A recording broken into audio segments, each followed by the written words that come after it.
समझते हैं। अभी आगे बेसिक कोर्स।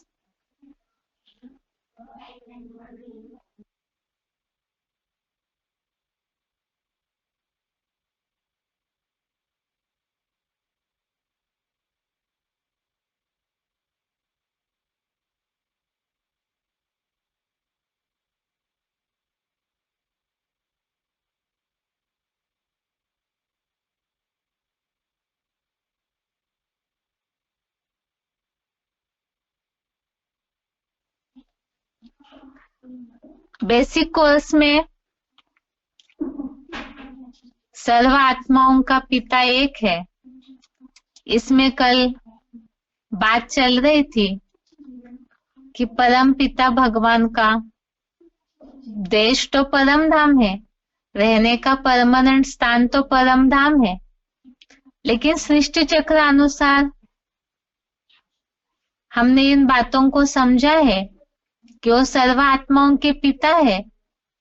और जब उनके बच्चे, संतान, आत्माएं, मनुष्य सृष्टि के तमोप्रधान होने पर भगवान उनके कल्याणार्थ उनका उत्थान करने के लिए इस सृष्टि पर अवतरित हो चुके हैं। अब भगवान इस सृष्टि पर अवतरित हो चुके हैं, लेकिन इस सृष्टि पर उनके कार्य के लिए कौन सा स्थान है और इसे हम कैसे जानेंगे? इसी के लिए ही सृष्टि की हालत को हमें समझना जरूरी है, जिससे कि हम कल के क्लास में देख रहे थे कि ऐसी कौन सी विशेषताएं हैं, कौन सी खासियत है, जिस कारण से जिस भी स्थान विशेष में भगवान आते हैं उस स्थान का आकर्षण भगवान को होता है। क्योंकि विश्व तो बहुत बड़ा है और विश्व में तो अनेक धर्म है, और ये बात तो सर्वमान्य है। सब जानते हैं कि विश्व में जितने भी देश फैले हुए हैं, ज्यादातर देशों में भगवान को तो सब मानते हैं। भगवान को मानने का, उनकी उपासना का, भजने का तरीका अलग अलग है, लेकिन विश्व के अनेक देशों में ज्यादातर ये देखने में आता है कि कई ऐसे देश हैं जो एक निश्चित पर्टिकुलर धर्म को ही महत्व देते हैं, मानते हैं, प्राधान्यता देते हैं। भगवान तो सर्व आत्माओं का पिता है, तो जब वे इस सृष्टि पर आते हैं वे तो धर्म, जाति, कोई भी बात में भेदभाव या पक्षपात नहीं करते हैं। इसीलिए जब वो इस सृष्टि पर आते हैं, अगर वो कोई एक धर्म विशेष के देश में अवतरित हो तो फिर भगवान के ऊपर भी पक्षपात की उंगली उठेगी।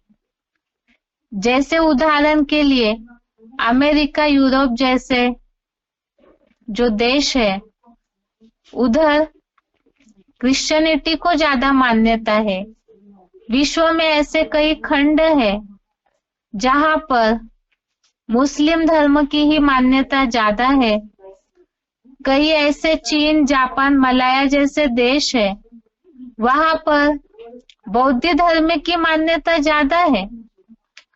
तो ऐसे एक निश्चित धर्म को मान्यता देने वाले कोई भी देश में यदि भगवान अवतरित हो तो सब यही कहेंगे कि भगवान को वो धर्म पसंद है, इसलिए भगवान उस सृष्टि, उस देश में अवतरित हुए। फिर सर्व आत्माओं का पिता कैसे होंगे? इसीलिए ही भगवान तो सिर्फ किसी के देह को देखते नहीं, आत्माओं को देखते हैं। तो उनके लिए धर्म, जाति, इन सब बातों के भेदभाव की बात नहीं आती।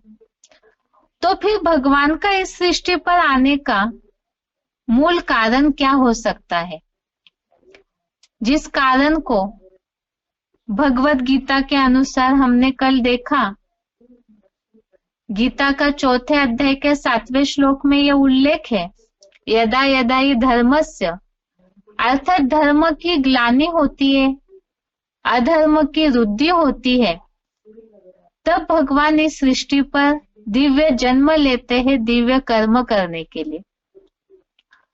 अब प्रश्न उठता है, धर्मों की ग्लानि कहाँ शुरू होती है? जहां एक धर्म पलता हो वहां, या जहां अनेक धर्म के लोग रहते होंगे वहां पर? क्योंकि एक धर्म जहां है वहां धर्म ग्लानि की बात नहीं आ सकती। क्यों? क्योंकि एक धर्म है, वहां पर एक ही धर्म को मान्यता देते हैं, तो उनमें ज्यादा मतभेद तनाव नहीं निर्माण होगा। हालांकि ये बात अलग है कि इस सृष्टि पर सभी लोग तामसी बने हैं, लेकिन यहाँ बात चल रही है परमात्मा के अवतरण की, और उस संबंधित जो गीता में वाक्य आया है धर्म ग्लानि का। तो जहां धर्म ग्लानि होती हो वहां ही भगवान का अवतरण होना चाहिए। अब भगवान आकर के जहां धर्म ग्लानि हो रही है उसी के लिए भगवान ने गीता में भी ये बात बोली, सर्वधर्मान परित्यज्य मामेकम शरणम व्रज। अर्थात ये जो हिंदू मुस्लिम आदि क्रिश्चियन आदि जो धर्म है उन सब धर्मों का पूरा त्याग करो। तो ऐसा कौन सा देश है जहां एक देश में ही अनेक धर्मों की मौजूदगी देखने में आती हो, अनेक धर्मों की उपस्थिति देखने में आती हो? इतिहास को यदि दोहराते हैं तो 2500 वर्ष का इतिहास इस बात का गवाह है कि आज तक अनेक धर्मों के लोगों ने किस देश पर सबसे ज्यादा शासन किया है, और इतना ही नहीं, धर्म के नाम पर सबसे ज्यादा हिंसाएं किस देश में हुई है। और वो देश और कोई नहीं है बल्कि भारत देश है, क्योंकि भारत में ही, भारत के इतिहास में ये तो प्रसिद्ध है कि कई सैकड़ों वर्षों तक मुगलों ने, मुसलमानों ने राज्य किया। उसके अलावा अंग्रेजों का भी राज्य रहा, अर्थात क्रिश्चियंस का। और ऐसे छोटे छोटे ऐसे कई राज्य हैं जहां पर अलग अलग देशों से पोर्तुगीज आए, डच आए, उन्होंने भी राज्य किया और उन्होंने अपने धर्मों का प्रभाव भारत पे छोड़ा। और इसका रिजल्ट यही, भारत एक ऐसा देश है जिसके कारण यहाँ अनेक धर्म पलते हैं। उसके आधार पर धर्म के अनेक छेड़े भी निर्माण हुए, उनका भी अस्तित्व भारत में देखने में आता है। अनेक भाषाएं देखने में आती है, अनेक मतावलंबी दंगे फसाद होते हैं धर्म के नाम पर, जातियों के नाम पर संघर्ष इतना होता है कि खूनी नाहक खेल 2500 वर्ष के लंबे समय से सबसे ज्यादा भारत के इतिहास में ही देखने में आता है। और जो भगवत गीता में बात आई, एक तो सर्वधर्मान परित्यज्य और धर्म ग्लानि की। ग्लानि होना अर्थात धारणाएं जो है, धर्म जो है, धारणाएं जो है, उससे तो चरित्र सुधरना चाहिए मनुष्यों का, लेकिन अनेक मतों के, अनेक संघर्षों के कारण धर्म की ग्लानि हुई पड़ी है। और इसी भारत देश में परम पिता को, जहाँ एक ही भारत देश में अनेक धर्मों का अस्तित्व है, तो इसीलिए ही भगवान को भी भारत देश में ही आना पड़ेगा। अब क्या केवल एक ही कारण हो सकता है भगवान का भारत देश में आने का? धर्म ग्लानि और अनेक धर्मों का अस्तित्व, केवल ये एक ही कारण पर्याप्त नहीं है। इसके अलावा और एक महत्वपूर्ण कारण है जिस कारण भगवान को भारत देश आकर्षित करता है, और वो है कारण परम पिता भगवान जो एवर प्योर परम पवित्र कहे जाते हैं। भगवान का नाम लेते ही भक्तों के मन में उनकी पवित्रता की छवि तुरंत ही उमड़ पड़ती है। तो ऐसे पवित्रता के कारण ही भगवान को सभी नमते हैं, पूजन करते हैं, भजते हैं और सुख शांति की प्राप्ति के लिए उन्हीं के आगे सब माथा झुकाते हैं। और ये जो पवित्रता है, जो भगवान की खास खासियत है, यही खासियत भारत देश की भी है कि भारत देश में पवित्रता को अहम मर्तबा दिया जाता है, महत्व दिया जाता है। अगर तुलना करें हम अन्य देशों की, तो भारत देश में जितना मर्यादा का महत्व है, पवित्रता का महत्व है, उतना विश्व के कोई भी देश में इतना महत्व नहीं दिया जाता है। दूसरी बात, पवित्रता को महत्व देते हैं ये कैसे माना जाए? तो आज भी यहाँ पर नारी जाति को, स्त्री शक्ति को, नारी शक्ति को ही, नारी को ही शक्ति के रूप में पूजा जाता है। वंदे मातरम कहा जाता है। मर्यादाओं का, पवित्रता की रक्षा के लिए भारत में जितना ध्यान दिया जाता है, उतना विदेशों में इन सब बातों का, अन्य धर्मों जिन देशों में पल रहे हैं वहां इन बातों का महत्व नहीं दिया जाता। दूसरी बात, एक भारत देश ही है जो अविनाशी खंड है।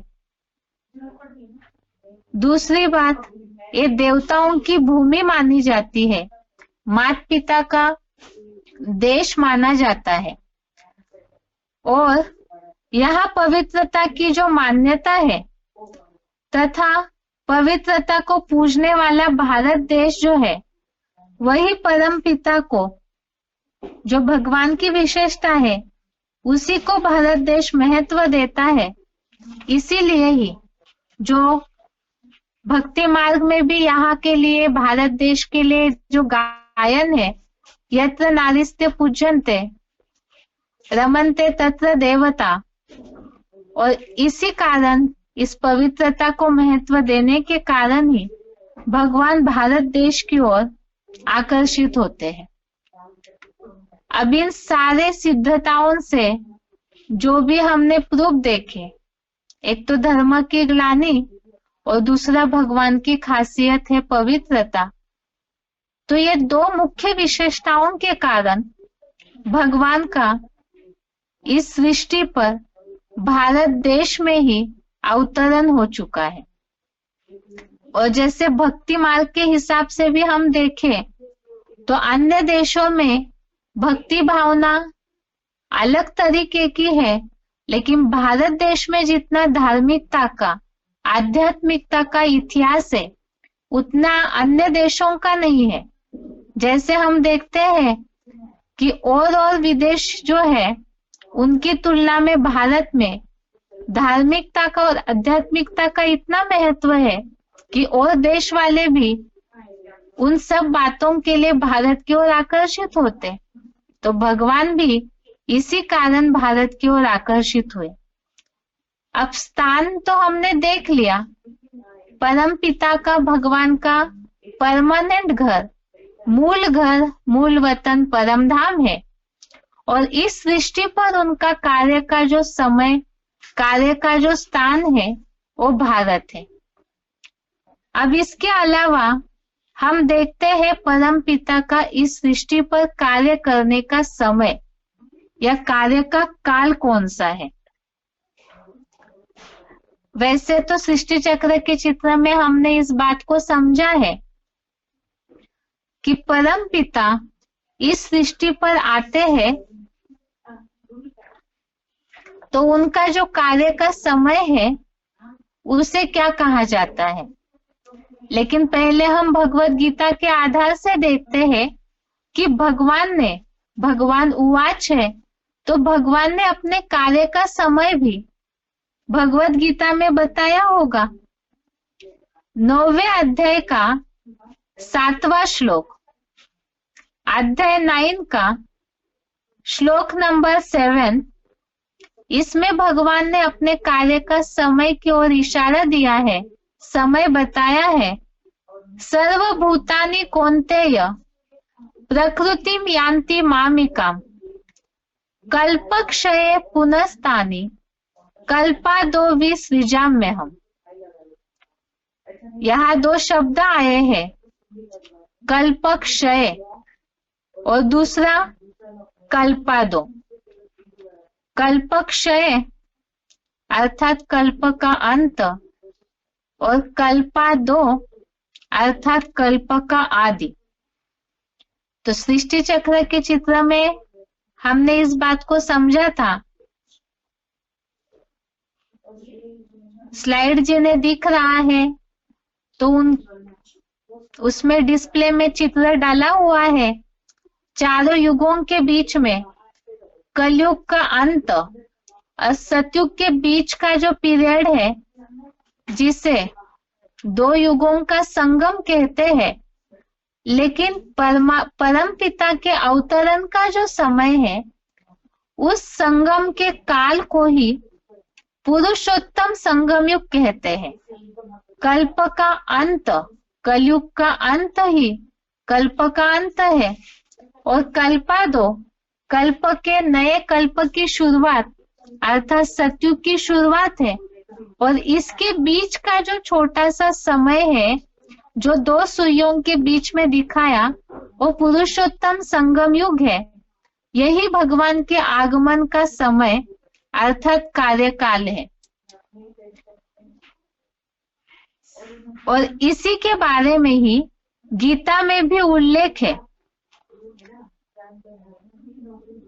अधर्म की वृद्धि और धर्म की ग्लानि का जो समय, जो हमने इसके पहले श्लोक देखा, धर्म की ग्लानि का समय होता है, तो ऐसे समय में और अधर्म की बढ़ोतरी होती है।